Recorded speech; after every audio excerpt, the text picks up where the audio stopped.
Hey friends, it's Michelle here with Garden Jargon, and I'm out here at the Ginger Creek Garden today. It is September 20th today, and I shot a video back on the 5th or the 6th, and it is corrupt. Something happened with the digital file before I could upload it to YouTube. So I'm kind of reshooting this video today to share with you some awesome news that we got from the church a couple weeks ago. So on September 5th, I met out here with Dan, who is our grounds maintenance head honcho here at Ginger Creek Church. And I'm also going to try to shoot this video without a lot of sun because we've just had a bunch of rain. As you can see, our skies are looking pretty crazy, but the sun is still shining in this side of the yard, but not on this side of the yard.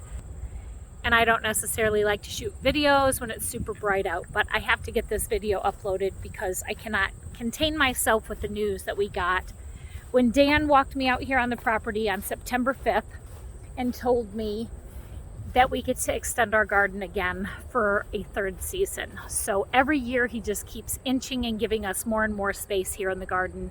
And I am so grateful for that. And I know that the city and the food pantries are so appreciative of that. So the second that he said that to me, I was ecstatic with excitement, and then I was like, oh, the financial burden. But you know what? It makes us spread our wings and look for other resources, especially in garage sales and Facebook Marketplace and free pages on Facebook. So I am so grateful for all the people that have ever been involved in donating any materials that we've been able to use here in the garden. So thank you very much. So to move a little bit forward, you're going to see a lot of changes that have happened here in the last 2 weeks. And I meant to upload the videos on that stuff, so I'm just going to wrap it all together here in this one video today. So I wanted to share with you today the garden plot that we are going to be using for the 2022 season, in addition to the gardens that we've used since 2019. So let me turn the camera. All right, our beautiful blue sky over here and our stormy skies over here. But this is our new garden space. Let me take a step back here. We are going to extend our garden from our existing garden over here. We are going to extend it as wide as the garden is wide and 25 to 30 more feet east here at the Batavia Community Garden. So if you really take a look at it this way, the garden started over here from the sidewalk to this arch trellis that was 2019 season was here. Then Dan let us extend the garden, and so the next year for 2020 we extended it, the additional portion of that, and we grew that much food. And now next season, 2022, we are adding on all of this additional grow space, and I am overjoyed. I feel like I just hit the lotto. I really do. So what I'm doing in this garden is a different style of method of killing off our grass. So what these tarps are right here is a 6mm black plastic, which is called what we call silage tarp. It's, I just bought it at Home Depot. It comes in big rolls of 100 feet by 10 feet wide. And so this is like a section of 10 feet and then another section of 10 feet. And then I cut a 10-foot piece in half, so that's 5 extra feet here. And then I did 5 extra feet here. So we are going to extend it a little bit bigger than what we have out here, just because we're going to line our beds with the mulch like this after we get this garden set up. The reason being, if you see over there, we got about 6 loads of wood chips delivered to us last week. I sat down and I messaged out to all of our people that have given us wood chips over the last 2 years and said, hey guys, we're in need of some wood chips. Has anybody got any? And I showed back to church the next day and that pile was there. So whoever delivered those, I don't know who you are or what company did it, but we are grateful for you. Thank you so very much. But what we're doing with this plastic, guys, is we are killing off the grass. So basically, if you still have temperatures that are in the 80s, high 70s, 80s, and 90s, and you put this silage tarp down, what it's going to do is it's going to kill the grass. It's going to burn the grass, and it's going to, sometimes weed seed that's deep down in the grass is going to try to sprout, and then you'll see new green sprouts, new green growth under the tarp. And that's also going to try to grow and try to find light, but because the black tarp is on there, it's gonna not allow it to see any sunshine, and so it won't grow, and it will kill off the weed seed. So this process takes, usually if you get temps in the 80s or higher, it's gonna take about 3 to 4 weeks. And we have had this tarp down now for 2 weeks. We've had this tarp down since September 5th. And I wanna show you what it looks like. As you see, the grass that I'm standing on, this is the grass that we are trying to kill off just to prevent more weed pressure when we plant this garden. And I have specific plans for this garden. So let me flip the camera around, and then I'm going to show you what it looks like underneath this tarp. Okay, there you go. So as you can see, this grass is dying off pretty good. It's brown and crunchy. I can literally just pick it and get right down to the dirt. I don't see any new growth of any new sprouts, which is nice. But if you kill off all this weed seed, it really helps when you start doing a no-dig method in your garden. You can see that this is the original ground, and this is all dead grass that we've already killed off with this tarp. Now, this tarp is obviously excruciating hot. It's so hot, and underneath the tarp, it's excruciatingly hot too. Am I saying that right? Probably not. But there's little bits like this little area here that still sees a little bit of sunlight, but that's not going to be detrimental to our garden. I'm holding this down with these staples here. I also have it laid down on the ground so that the flow of the water drips down this tarp, because we are at an incline here with this tarp. It does run downhill from north to south, and so from up here is north, down there is south, and so it is at an incline downward. So I made sure I overlapped that tarp just the right way. So much for the brightness, right? So that when the water runs down this tarp, it does not get underneath, because I don't want it to get wet. I don't want a lot of rain to get under there, because it'll just promote it to grow more, and I don't want it to do that. So with that being said, we have some mulch on the corners just to hold that down.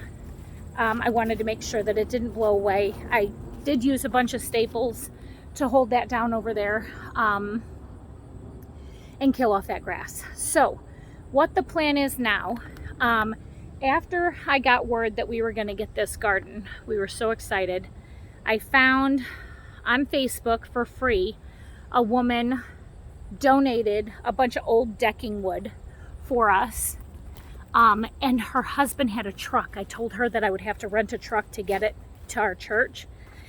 And she was overjoyed to help us deliver that. And I couldn't even believe it. How blessed were we that she had her husband deliver that for us. So look at all this decking wood. This is her old deck. And Roger came out here yesterday, which was the 19th. And he started assembling our boxes, because we are going to put in this garden probably 6 rows, at least 20 foot long, of grow space, so that inside the boxes we can put our composted manure and any soil amendments that we want to do. Kind of like these boxes behind me. See that squash box right here? It's literally old decking wood, and it just holds the amended soil in those boxes as like planter boxes. And then we have them in our entire garden. Everything that we grow is in these boxes, except for this patch here that was our potato patch, and the row that goes down the side of the garden here, which was all potatoes also. So Roger came out yesterday and he worked for about 5 hours on this project. I'm so grateful to him. He came out and put those boxes together. They're kind of like kits, ready for us to assemble and get the soil in it. And I don't know if I did shoot a video once before. We got 40 yards of composted manure, and behind that tree right there is a pond, and back there about 100 yards is that big old pile of broken down horse manure, which we are going to travel it over here to the garden as soon as we get those boxes built. Now, how I'm going to put those boxes down on the ground is you tear up this silage tarp, fold it up nicely while it's dry, and you can use it again for the next project. You don't have to get rid of it. So what we're going to do is we're going to build the boxes, but first, before we lay those boxes down, I will lay landscaping fabric because I have probably 5 or 6 rolls of landscaping fabric. They're 3 feet wide. I want to make my rows 2.5 to 3 feet wide to walk between. In this garden that we just put on addition last year, we didn't give us enough space in between our rows. So when we go in our tomato jungle, as I call it, it is a tomato jungle. Tomatoes grab you from all over the place because it's not enough space. There's plenty of airflow. The tomatoes are cranking out production and high yields on our tomato plants. It's not enabling them to grow. It's just hard for us to tend to them. And anybody knows me, I don't like to pull weeds and I don't want to bend over. And so I do my best to make this garden as easy and as pleasant to work in as possible. And one of the things I'm going to do is give us some more space. So where we are going to put the boxes and build the boxes, we will lay cardboard down. That is considered like a no-till method. We're not tilling the ground. We're going to put a layer of cardboard down.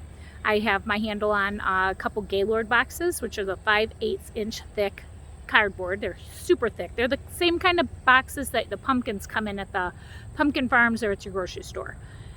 We're going to lay down a row of that because all our boxes will be about 2.5 feet wide by 20 feet long. So I'll lay that layer of cardboard down, build the box right on top of that. And then next to that, I will lay a row of the landscaping fabric. And the landscaping fabric will make sure that we staple that down to the ground. And that's where we'll put all those wood chips that are over there in the parking lot in between our rows, between the grow rows and our walkways. So we don't necessarily need cardboard for this entire garden. Now, the second edition that we did over here last year, we carpeted that entire garden with cardboard.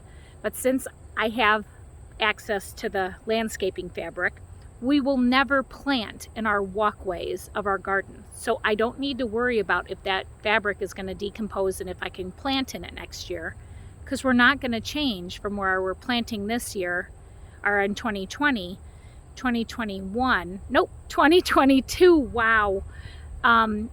We are not going to plant anywhere other than in the boxes that we're putting together. So I don't care if it's cardboard or landscaping fabric. I do have access to landscaping fabric, so we're going to go ahead and use that because our whole goal is to have this garden up and ready to plant by the end of October. The reason we want that to happen is because as soon as the weather breaks in the spring, I want to be able to put plants in the ground and seeds in the ground to get the garden in as early as possible so it gives us the most production throughout the year. Batavia Community Garden is another garden here on my channel. You can see some of the YouTube channels there in my playlist called the Batavia Community Garden. That garden didn't get in the ground until June 22nd. So a whole month after this Ginger Creek garden got in the ground, it didn't get in the ground until a month after that. So you can obviously see the size of the plants there versus the size of the plants here. And it's just because we did not have the ground ready at Batavia Community Garden ready. We didn't have it ready. Oh, it's starting to rain. So that just happened. So the plants are about a month behind. We'll still get great harvest out of there. We are pulling a lot of poundage out of that garden. But I want this garden to be plant ready by the spring, which is exactly what I did to my garden at Wilson Street, which is another playlist in the YouTube channel here. So go ahead and check that one out. But I got my garden ready last year in October so that when it was ready time to plant in 2020, or 2021, I did plant it and it was ready to go. So this is where we'll put the garden beds. We're going to put those garden boxes that we're constructing on top of cardboard. We're going to take the manure from the back field and put it in there so it can decompose all winter long, and it will break down that cardboard that's going to be underneath the manure. Then the walkways will be landscaping fabric with the wood chips on it. And we are going to move our squash from this position to the end of the garden down there next year. And I also started planning out what we're planting in this garden next year. And I'm thinking about all the seeds I want to buy and try. So what else has happened in this garden since the last time I saw you guys? Other than having the addition of the garden, I think it's amazing. Roger came out, built those wonderful boxes. Thank you, Roger. Always thank you. And thank you, Carolyn, for loaning him to us. Oh, and another thing. There's a wonderful couple. I'll name their names, their first names, not their last, just for protection. Her name is Linda and his name is Tony. And Tony and Linda have been out here to visit us at the Ginger Creek Garden because they do their daily walks out here on our property. And they've watched our garden grow over the last 3 years. So she had interest in those cattle panel trellises that I have for all of our tomatoes. And she didn't know what they were or how to find them. So she came over and asked me one day, and I told her that they're considered cattle panels. You use them in the livestock industry, and they're sold at Farm and Fleet. So she said, I really want to buy one for our yard, for privacy fence in our neighborhood, and if there's any way that you can help me get some. Then I said, of course. So I got online and I looked for her, and I found a couple different options, and I always buy them from Farm and Fleet. And she ended up contacting me back and said that it was placed on her and Tony's heart that they wanted to help contribute to our garden because she had seen it grow so big over the last 2 years. She just wanted to help contribute in a way that she wanted to purchase the cattle panels and the T-post that it was going to take to fill this brand new edition of the garden. So doesn't the Lord work in great ways?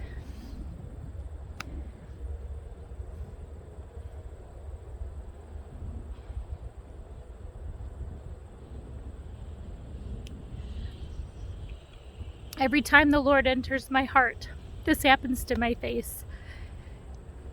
I'm so grateful.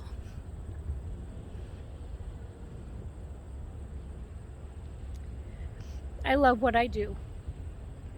I love creating. I love educating. I love helping, and I love feeding people. And when this couple came over and said they wanted to do that, that took a huge, huge financial burden off my shoulders. And I knew it was from God.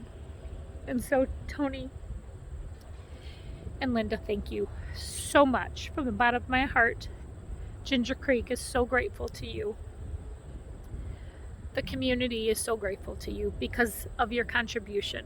We're going to be able to use these panels to grow so much food. Could I have found a way to do it without these? Of course I could have, because I will find a way, because He gives me the brain to find a way. I have options B's and C's and D's always, and because of you, Tony and Linda, I was able to use option A, which was use the best. And I am so grateful for you for that. So thank you. So, with that being said, we have all the supplies that we need. I had the silage tarp in my shed when he told me that he wanted to give us more land. I grabbed that roll of silage tarp and I got it out here as fast as possible to kill off this grass as soon as possible. I had spray painted the area of this garden that I wanted. When I brought my silage tarp out here, I was feeling it. I was like, oh, this isn't going to be enough. We're not going to be able to kill off this grass. I'm going to have to go buy more plastic. When I laid out this plastic, it was exactly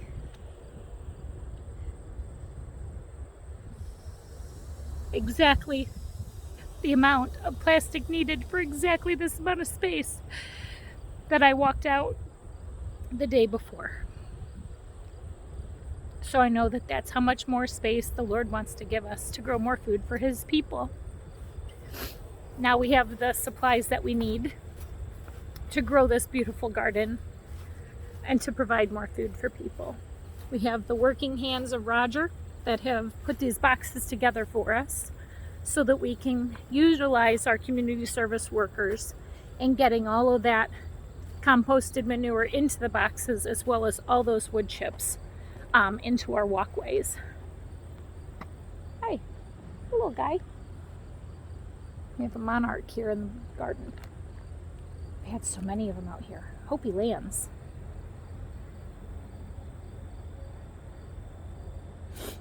Wow. Overwhelmed. So, I just wanted to share this information with you guys. Again, September 5th, we were told that we get to have an addition on our garden for next season. So grateful for that. And the wood, the lumber was lined up. I had that lumber in my hands before I even knew about this addition. I didn't even know what I was going to do with the lumber. I just said, you know what, let's just get it in case any of these boxes break. And thank God we got it, because now we have an addition to put it in. That's all his work. That's all his work. We had the composted manure. That's ready to go. It's decomposed and ready to go in the ground. The wood chips, holy wood chips. We got 6 loads of wood chips. We only needed a couple. But that was before this was even thought of. So now we have the supplies that we need to build this garden.